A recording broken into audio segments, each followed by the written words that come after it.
Are you a scaling SaaS founder?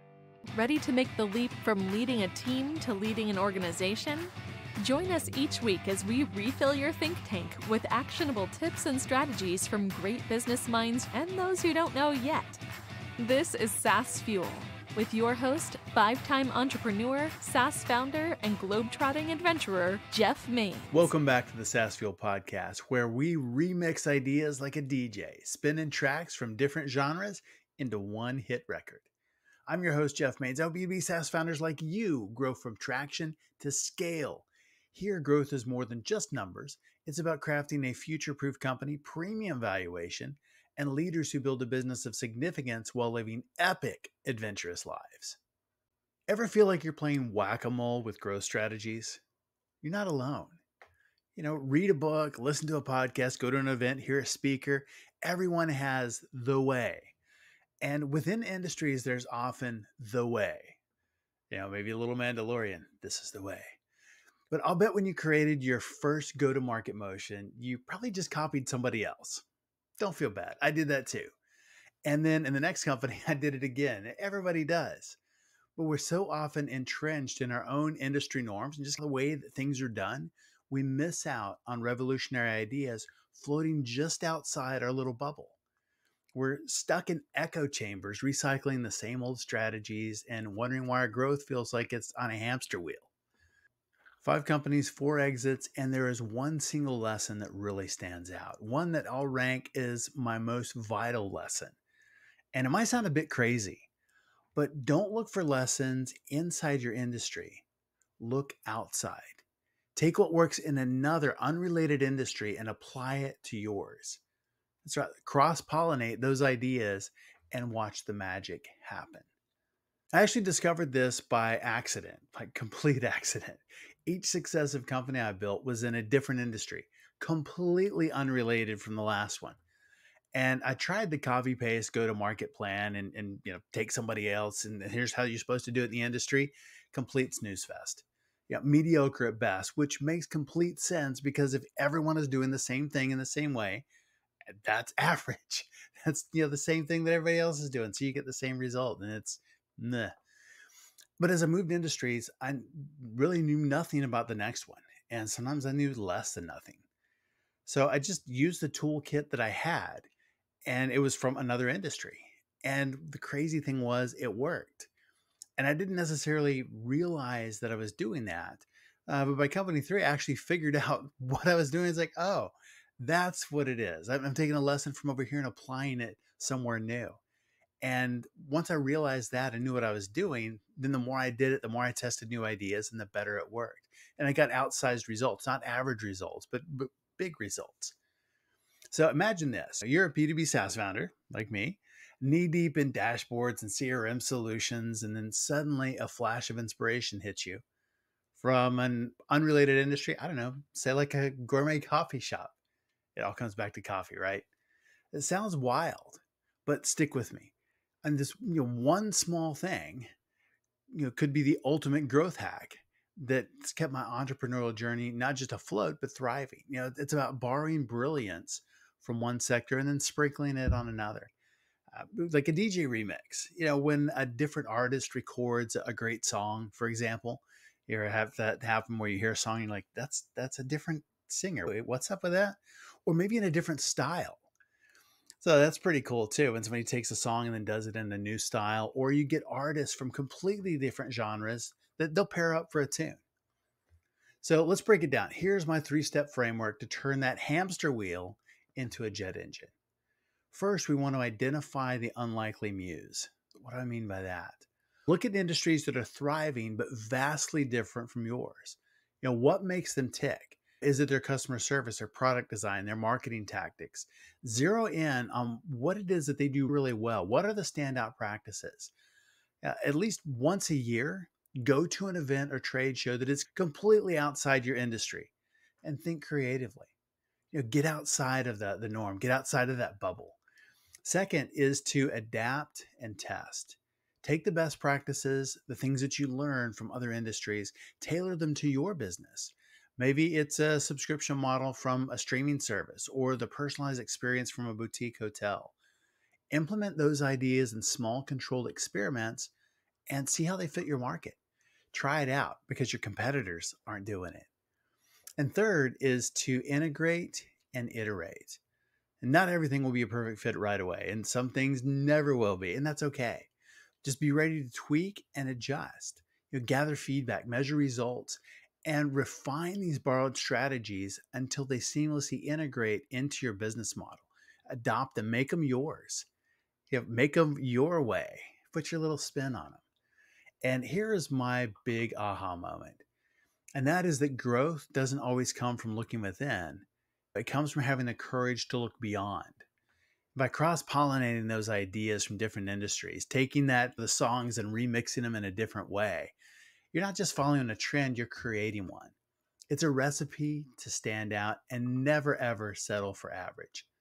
So next time you find yourself maybe feeling a little bit stuck, remember the key to sustainable growth, future-proof, might just be hiding in plain sight, like across the street in a completely different industry, down the hall in a completely different industry. Step out of your comfort zone, steal a page from their playbook, and watch as your business evolves into a powerhouse of innovation. Our founder on Tuesday was Pascal Weinberger, co-founder and CEO of Bardeen.ai. We talked about scaling smart, micro SaaS, and using AI to solve big problems quickly. And Pascal has built the company in a really smart way, and some tips that you can use there as well. Our expert guest last week was Andrew Lee, founder of Parallaxis Capital. We talked about scaling up with a combination of innovative and practical insights, crawl, walk, run strategy, and attracting top talent. If you missed either of those episodes, go back and give them a listen. Good stuff there.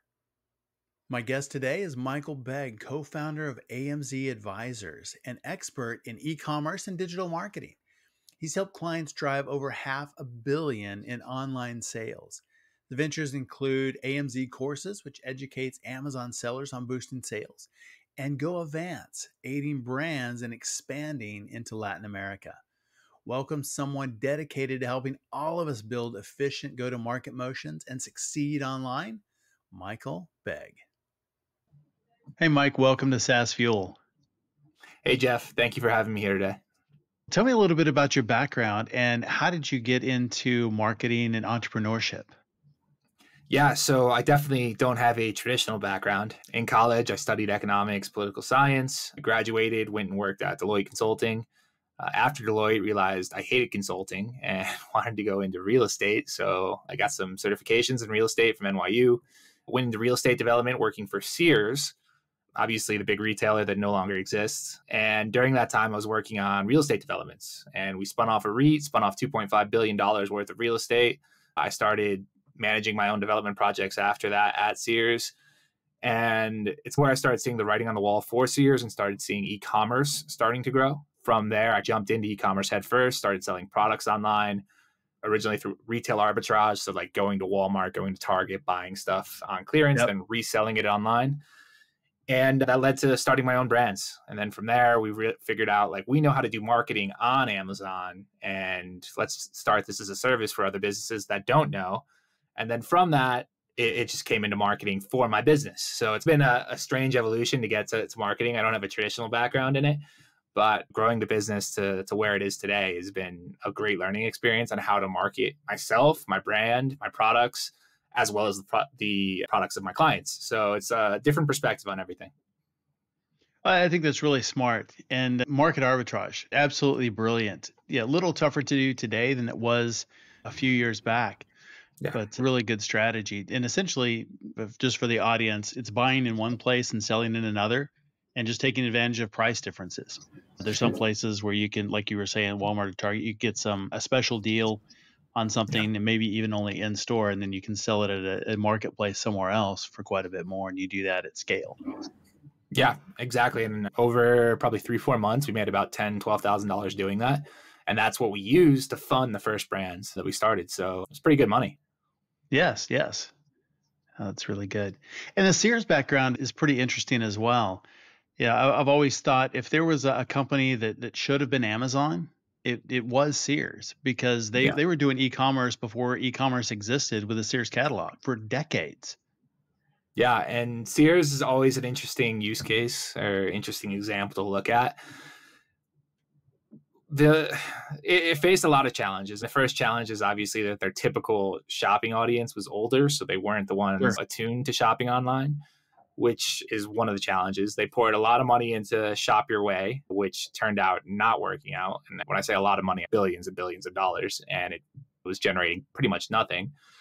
And they adapted too slowly to changes in retail. We had, and this was from when I was working there, redeveloping spaces, we had 100,000 square foot stores when most people were going to smaller format stores. So a lot of the jobs that we were doing was like, how do we split this huge store into a smaller Sears and like 3 other retailers to help us pay the rent or pay the operating costs or make more money from the property or increase the value, whatever way we looked at it. And Sears just wasn't positioned and they weren't adapting fast enough to what was coming. And I think that was the biggest challenge. Sure. Yeah. And we're starting to see that same kind of strategy with other retailers today. Just thinking about like Kohl's putting Sephora stores inside of their stores and doing Amazon returns. And there's a lot of cross-pollination now between retailers where it used to just be our space and nobody gets in here. Exactly. You have to get more creative. When you look at like Sears, for example, when you looked at where most of the revenue was being made, it was hard lines. It was on the appliances. So sure, the appliance category was crushing everything. Apparel was doing terrible. But when you think of a department store, apparel is probably 60% of the floor space. So it's like, how do you actually reposition that floor space to get more sales per square foot? Or how do you rent it out to make more money from another retailer? Sephora is a good example of that. It's a small format store within a store, and they're paying per the square footage that they're using. There might be a sales covenant in their rent as well. If they hit certain targets, they have to pay a percent of rent or percent of sales as rent. So there's a lot of different interesting ways that retailers are leveraging that or can leverage that. That Sears was just way too slow to adopt. Sure. So what have been some key growth strategies you've seen work really well in the digital space and the marketing that has proven over time? So when we look at over time, the best thing that we can do in the long term is obviously SEO. So when we look at how we grew our business, we really focused on a few different areas. It was SEO and partnerships. And then on the outbound side, we focused a lot on email initially, and now we've shifted more to paid ads and email. So from an SEO standpoint, it's one of the best long-term ways to build a brand. You can create a lot of positioning around brand authority, around authority within a space by creating SEO content. And also through partnerships and collaborations on co-marketing, that same authority is established when another established brand is publishing content that you put together. So it was really like one of the best long-term growth strategies we've had, and the SEO has paid off. We generate close to 60,000 website visitors a month, which leads to a ton of leads for our company. It also provides a lot of value to the people that are visiting our websites. Now, from a partnership standpoint, and this is another great use for SaaS companies as well, is when you are partnered with companies in the same space, whether they're service providers or whether they're other SaaS tools that don't compete with you, you have the ability to produce a lot of great content together. So one example of a way that we do this is through webinars. We do 2 to 3 webinars a month with our partners in the SaaS and related managed services space. And from that, we're generating anywhere from 2 to 600 emails per webinar. And that's a huge marketing source for us. So not only are we getting more exposure to the other audiences of our partners, but we're also getting email leads that we're able to put into our marketing funnels and sales funnels. And that's a strong way to do a lot of marketing for a brand. That's really smart. I love collaboration and partnerships. And whether it's retail or certainly in SaaS, it's one of the ways that I've grown multiple businesses is through partnerships. And I think it's one of the best ways is tapping into other people's audiences. For sure. And it's actually like a new strategy that I'm working on now. Maybe it's more common in the SaaS space, but from my perspective as a service provider, I don't see this frequently. But we're looking to actually partner with SaaS companies that are in the e-commerce space that provide solutions that are not what we're doing as a managed service. So like for us as an Amazon agency, paid advertising is something we do. We don't want to have a software partner that does paid advertising. It defeats the purpose of us. But inventory forecasting, financial analytics, those are all companies that don't compete with exactly what we're doing. And we're trying to create a partnership where any client we bring on or anyone in our audience will get an extended free trial with these partners. So let's say it's a 3-month trial. If we're bringing on anywhere from 15 to 20 clients a month, we're able to provide 15 to 20 new potential leads for all of our SaaS partners by doing that. So it's a new software marketing partnership, I'm calling it, but it's probably something that you've tried before in the SaaS space. Yes, it's a beautiful model. Yeah. And we're just starting to roll it out. I think we're going to see some good success with it. But it's one of the interesting things about marketing in general is like when you start looking at where you and your partners are aligned, or at least the partnership marketing side, then you can start figuring out new ways to collaborate with them. Like webinars is one way, blog exchanges is another, software partnerships or free trial partnerships like this is another great way to do it. So yeah, it's always just working through new ideas. I like that. You spend a lot of time educating and advising brands on go-to-market. What are some strategic errors that you see companies make in their marketing efforts? I would say one of the biggest strategic mistakes that most companies make, and we've fallen victim to this as well, is getting over-reliant on any one lead channel or any one sales channel. It sets you up for failure because when that lead channel stops performing, as it's going to at some point, it's going to essentially leave you stranded. And if you're in a period of high churn, if you're in a period of growth and you're relying on the revenue growth to keep that growth engine going, it's when you can fall into the trap and start falling backwards and start sliding backwards. It's like, all right, now we need to look at fixing this as fast as possible. In the short term, we're going to have to lay people off or we're going to have to replace people. So that's probably the biggest mistake that I've seen. And in my space, it translates into getting over-reliant, or the clients I work with, it translates into getting over-reliant on one sales platform like Amazon and not investing other ones. But from a business perspective, it translates into being affected by a specific lead channel. So for example, email was performing phenomenally for us for years. And then all of a sudden, past 2 years, email stopped performing. And because of that, we've had to start investing in other lead channels. In the short term, while we didn't adapt fast enough or didn't invest fast enough and we're over-reliant on email, we experienced a period of churn, a period of slower growth, I should say, because of churn was happening and we weren't generating enough leads from email and we weren't generating enough leads from these other channels. So that's really where it can manifest from the business standpoint, as well as from my business standpoint, as well as how it translates to how my clients perform online. That makes a lot of sense. And it's so easy to rely on that. You find something that works and you want to pour everything into it. And so you really focus those efforts and don't get another channel up and running at the same time. And you're right. Everything does fatigue at some point.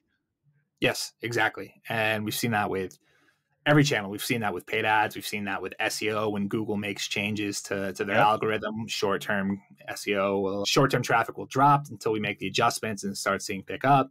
It happens all the time. And if you don't have multiple channels going or you don't have multiple lead sources, it's going to be a problem in the long term. Yeah. So lots of challenges, entrepreneurship. That's just one. What are some other challenges maybe you've gone through and how did you overcome them in building your business? I think those are probably some of the bigger challenges is obviously like lead generation, client retention is another big one. The biggest thing beyond that though is probably like growth planning and strategic planning on actually how to achieve your goals. If you don't have a consistent strategic plan or you're not doing strategic planning consistently throughout the course of the year as things are changing, your company is not going to be able to position itself or identify opportunities of weakness as you continue to grow. So a good example of this would be how do we anticipate the hires we're going to need to make based on the amount of growth that we're going to have? And from that, we need to create a hiring pro forma to identify as we continue to grow, how much capacity we have to do capacity planning or create capacity planning to see, all right, we have this many clients, how many employees can they handle? And then from there, we can start adjusting the pro forma. And there's just different layers to it. And then from that's going to affect budgeting. So all of these things spiral down and they're all interconnected in some way. And I would say that's probably the other biggest challenge is just creating the alignment there between everything. So you make sure that things don't get out of whack. Because if you start investing heavily in one area where it's, I don't want to say not necessary, but it's going to have a negative short-term effect on the bottom line versus investing that money into other areas that would help you grow more, that's where you can struggle a little bit as a business and where things can get really out of whack and you're going to have to go through the same period of making layoffs to make adjustments to things. And that's not fun for anyone. Right, right. As you have grown and had success, how has your approach to leadership and team building evolved over time and as you've grown and even entered new markets? I think the approach that I've taken is that communication needs to come from the top, and the leadership that we have needs to be clearly communicated. So it comes down to a few different ways that we do that. One is through planning. One is through getting team members involved in the planning. The other is through having consistent communication or having consistent intervals of where we're communicating things. So a good example of this would be at the highest level, we're having weekly strategic planning calls. We're having monthly planning calls where we're updating the strategic plan. We're having monthly calls with the product team, monthly calls with the management team. We're having quarterly calls with the entire company. So we're able to communicate things in a consistent manner. And then we have daily stand-up calls where everyone's talking about their problems on the individual teams. So it creates a structure where communication is flowing, where we're identifying problems quickly, and where we're able to communicate what we want as the leaders to the team. I think that's a massively important thing. And then communicating what the values are. So like for us, we focus on a few specific values, and we find that a lot of our employees that come on really appreciate that. And that part of that also comes down to hiring, but we tell everyone we're focused on creating good communication, being transparent about when you're having problems, and being a problem solver, trying to come to the table with a solution instead of just saying, hey, I have this problem, I don't know what to do. When you approach everything like that, it makes it much more receptive. And another thing I would add in there is having things being objective instead of subjective. So making sure that when we have a problem or we think we have a problem, we have the data to back it up or to justify it. Because then if it turns into, hey, this person's not doing their job, that's very subjective from the person complaining about it. We need to see the actual numbers that are justifying that this person's not doing their job. And then we can take action from there. So creating that kind of alignment comes in a variety of different ways. Like I said, communication, having the core values that you're focused on, and then recruiting the type of people that you want that embody those values. And we just made a new hire recently who came in, and he talked to a number of the team. He went through the interview process where we talked through this stuff. And then he had his call with me, the CEO. And I literally pretty much said the same exact thing he had been hearing the entire time. So he's like, wow, this is great. Like, I've never heard this from a company that's so aligned. And I think that's really important from the hiring and employee perspective, is that when the leadership team has a clear vision of what they're trying to achieve and it's being communicated clearly throughout, the organization is able to make a lot more progress together.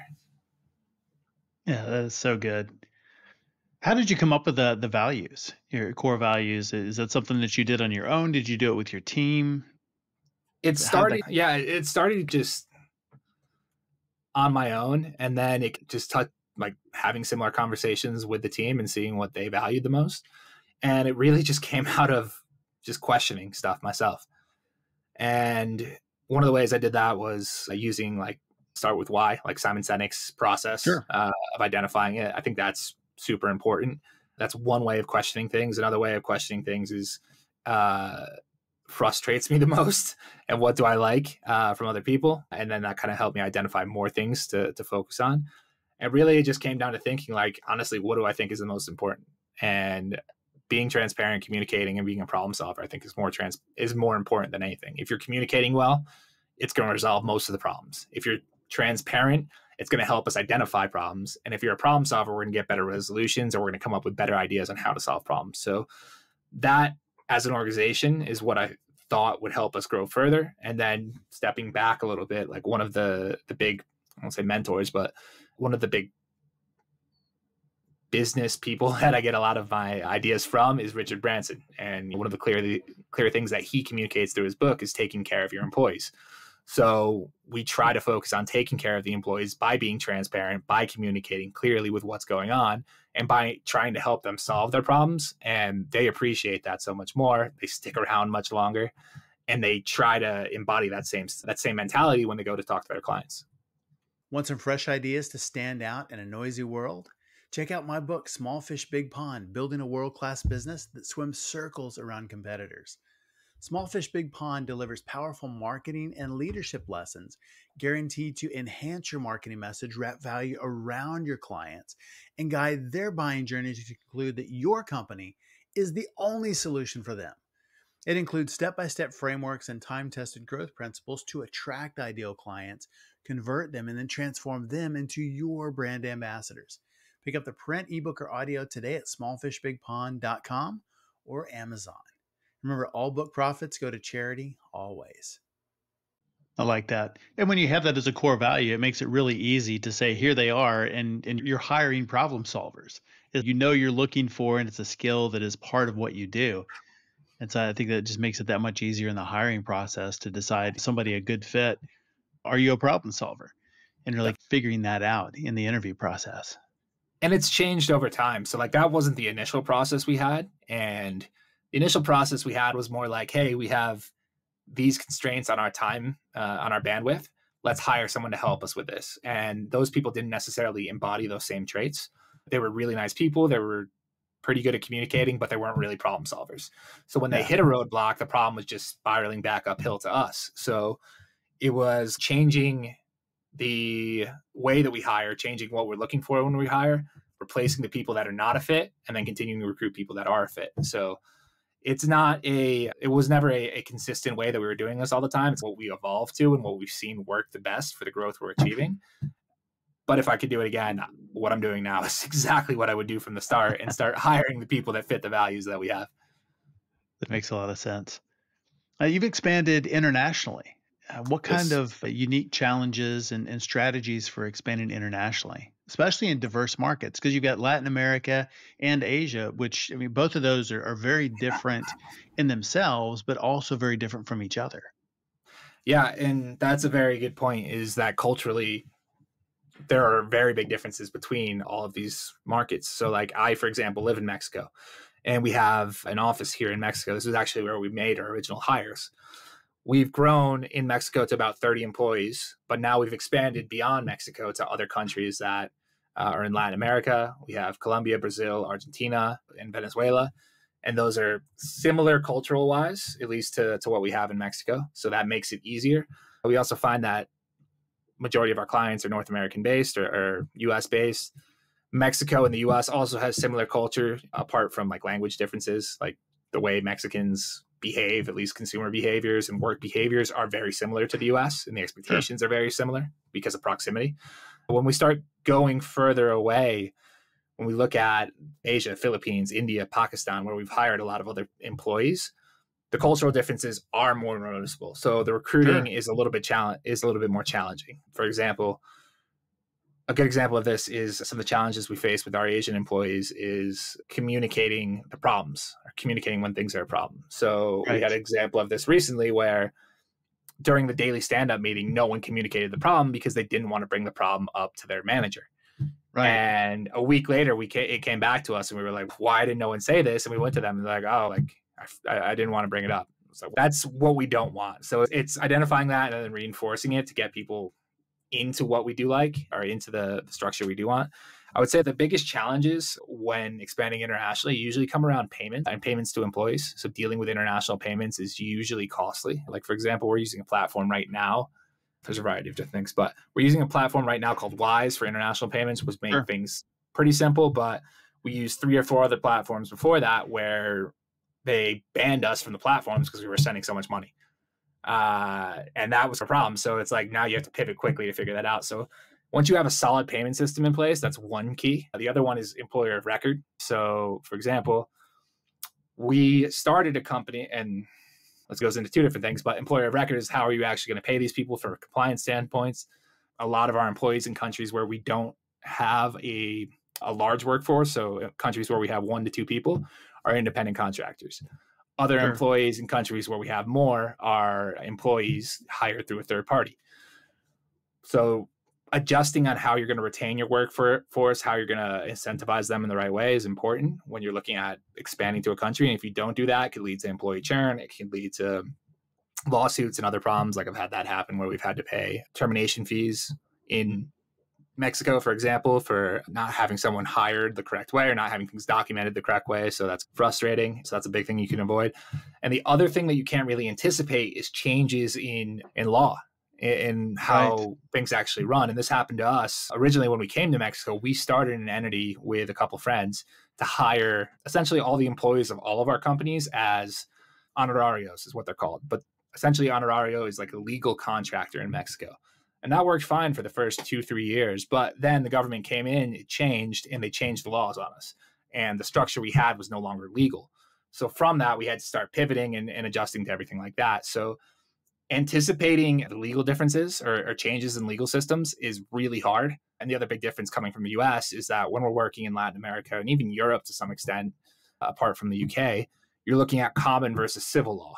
And civil law is codified. There's no interpretation. It's like, this is what it is. And if you don't do this, that's it. There's no gray area. It's not like, oh, this employee like didn't show up for work.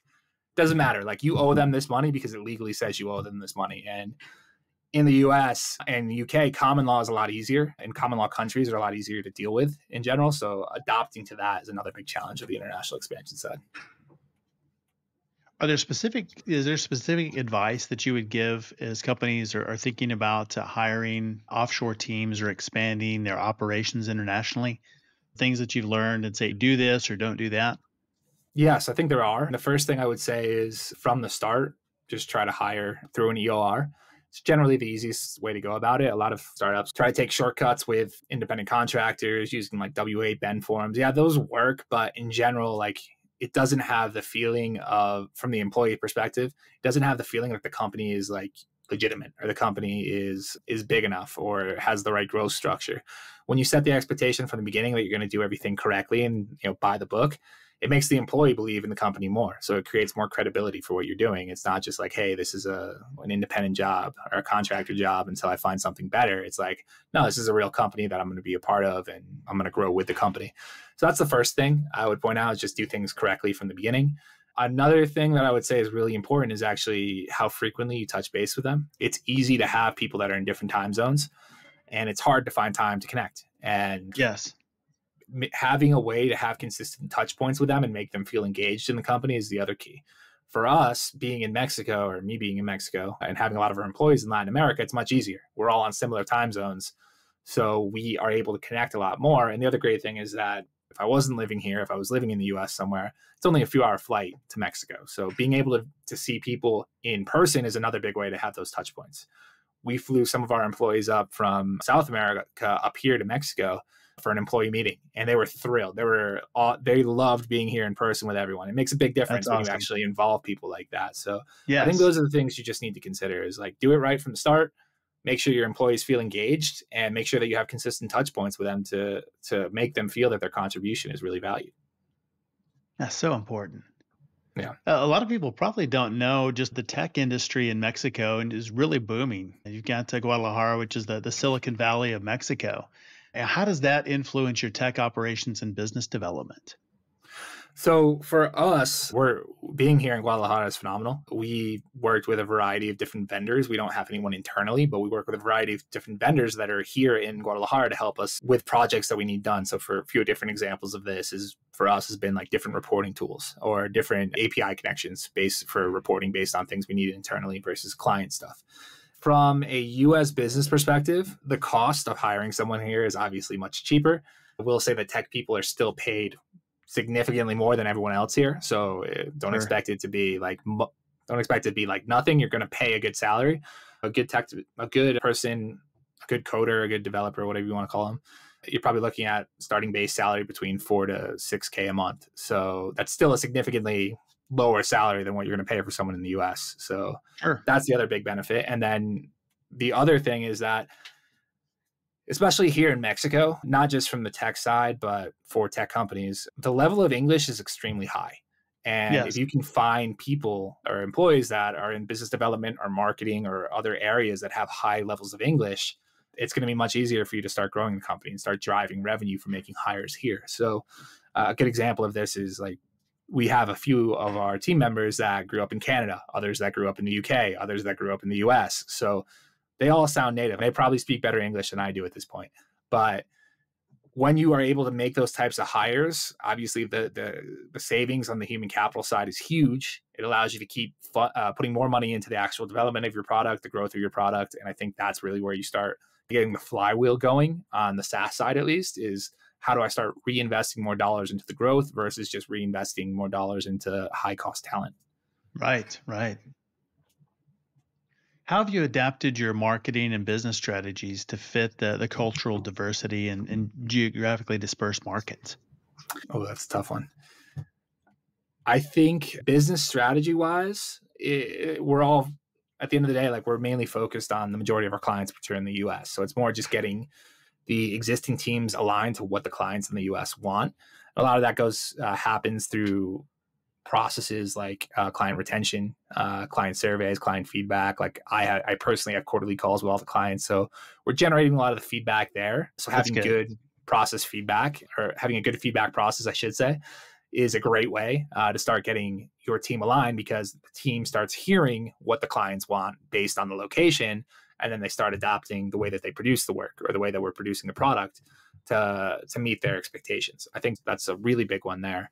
Another way that we can use the international workforce to get strategies aligned is by, I guess I'll say it this way, by identifying opportunities in some of these marketplaces that our US clients can take advantage of. So for a good example of this is, we have another company here in Mexico that does product distribution. So this was an opportunity that came across because we realized our employees in Mexico don't have access to the same product selection that we have in the US. So like if I go to Amazon, I can buy whatever.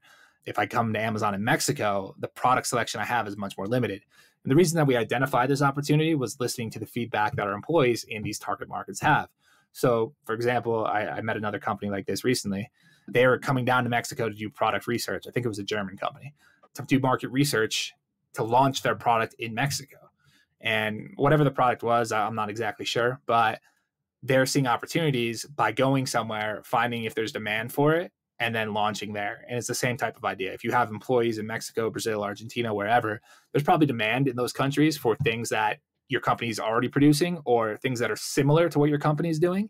And it's an easy revenue grab because you have people that are in those markets. You can hire in those markets easily, and then you can start growing within those markets and help the overall growth of the company. So I think those are probably the two big things, the feedback process, and then identifying opportunities in the international markets. I didn't realize that the marketplaces in other countries were that much different, but they really are. And I had a friend come from Brazil to the US and doing all these Amazon orders here and taking stuff back. I'm like, why don't you just do that there? And he explained it to me. I was like, I had no idea that it was really that much different. Yeah, but it really is. There's a big difference. There's a huge difference in between countries, and even between, when we do a lot of work here in Latin America. So even between Mexico, Brazil, Mexico, Argentina, the differences are massive. And again, going back to what we talked about before, between regulatory differences and fiscal differences, taxes are incredibly different between markets. So with physical goods, this is a big problem. It's a little bit different with tech, but importing products to Brazil, any product over $50 has like a 96% tax on it. It's insane. Importing products from Mexico to the US, or I should say US to Mexico, has a 16% tax. So you're looking at a huge difference there between the two countries. 70% difference between the two, or 80% difference between the two. It's wild. So there's a lot of inefficiencies that exist within these markets that foreigners don't really see unless they're either have employees dealing with these challenges and that have exposure to how things work in other countries, or if they're there themselves and see what these inefficiencies are. Because all of these inefficiencies, what they do is just create new opportunities for businesses. And it's really just down to the right entrepreneur to figure out how to take advantage of it. Yeah. And how are you using your customer feedback? How do you keep that loop going where you're taking their feedback and implementing and then continuing to get that? So the way that we do it is we get the feedback from a variety of different ways. The feedback is reviewed by the customer success team. From there, we try to identify whether it's an expectation issue or whether it's a product issue, whatever the cause may be. And from there, whatever the solution is, it ends up on a strategic plan. And then on the strategic plan, the team members responsible for addressing that are the ones that are implementing it and making changes. So that's what the process itself looks like. A good example of this would be a strategic report that we're producing for our clients now. The client feedback that we were getting from multiple clients was that they don't have enough insight into what the strategy is. That came back to our customer success team. The customer success team came up with different ideas on how to improve the strategy. We provide a report. We have video calls. We do this. But what that led to on the strategic plan was creating the strategist role, producing strategy reports, aligning the client, creating customer satisfaction surveys after they receive the strategy. So all of those things came from hearing that feedback, and it allowed us to improve. And what happens is once the clients have more insight into the feedback, they're much happier. The expectations are met. we're able to get the direct feedback from these surveys and figure out if this is the strategy they're looking for or not. So that's the kind of an easy example of how we use that feedback system to directly lead to changes within the company. And we also do the same type of idea within the company. So we have quarterly surveys with each employee. It's anonymous, so we don't know who they are, but they can give us feedback on everything in the company that they think is working well, things that are not working well. And all of that helps us improve in the same way. And what we learn out of that ends up on the strategic plan. So it's going out there, getting the feedback, figuring out a way to make it, figuring out ideas on how we can make it implementable, and then figuring out how we actually implement it.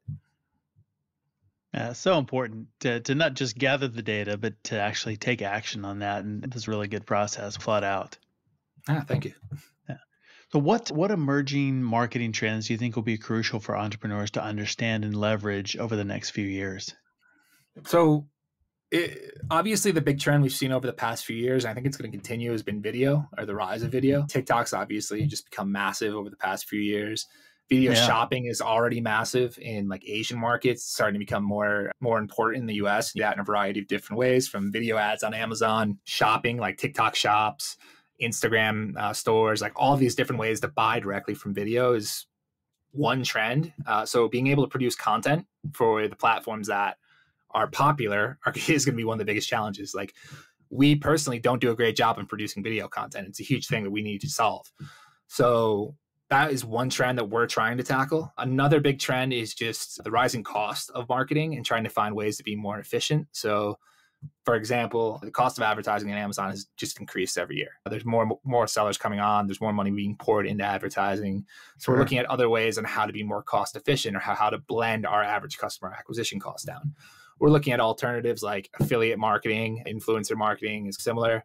So looking at other marketing channels that you're currently not using to bring down your overall advertising costs is going to be important for brands in the in the online space, the digital space, continue to grow. Because going back to what we talked about earlier, if you continue to rely on a single lead channel and the cost of the lead channel is just going to continue to decrease over time, your profit margin is going to be continued to be eaten away. So figuring out new ways to attract leads, to attract clients in a lower cost is going to be more important. And that's just tapping into new channels, trying things you haven't tried before and seeing what performs and what doesn't. I like it.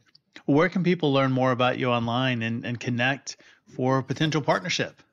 Of course, the easiest way to get in touch with me is at my email, mike@amzadvisors.com. You can also reach me at amzadvisors.com, reach out directly through the website, or through my personal website, mikebegg.me. Fantastic. We'll make sure to link all of those in the show notes. Mike, fantastic conversation. Thanks for being on Task Fuel. Thank you again for having me, Jeff. Really appreciate it.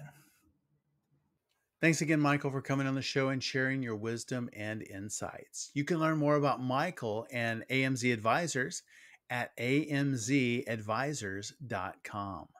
As always, all links, highlights, resources, and full show notes are available at saasfuel.com. And be sure to check us out on YouTube as well. Full video episodes, shorts, trainings, outtakes, lots of stuff there. Thought leaders share. So send this episode to someone in a different industry, not SaaS or e-commerce. They'll thank you. And you can also ask them what their favorite podcast is, because they're in a different industry. They're going to listen to some different things too. Everyone who shares this week gets a Sector Swapper skateboard. Ride it from one industry to the next, grinding over traditional barriers and kick flipping into uncharted business territories. Helmet not included, but highly recommended. If you don't know what kick flipping is, it's a different industry. I didn't either. I had to look that one up. The skaters all know. They're like, oh yeah, know exactly what that is. Well, join us next Tuesday, where our founder is Beth Nevins, founder of Developa. We'll talk about the transition from Series A to Series B, leadership development, navigating the complexities of talent strategy, culture development, and business growth. Lots of good stuff there. She is an amazing founder. And then next week on our SaaS Fuel Expert Series, we have Kyle Kudarewski, operations manager at WebStreet. We'll be talking finance and investing in online businesses, and specifically SaaS. So I will see you next time. And as always, enjoy the journey. Thanks for listening to SaaS Fuel. Full show notes for each episode, which includes a summary, key takeaways, quotes, and any resources mentioned, are available at saasfuel.com.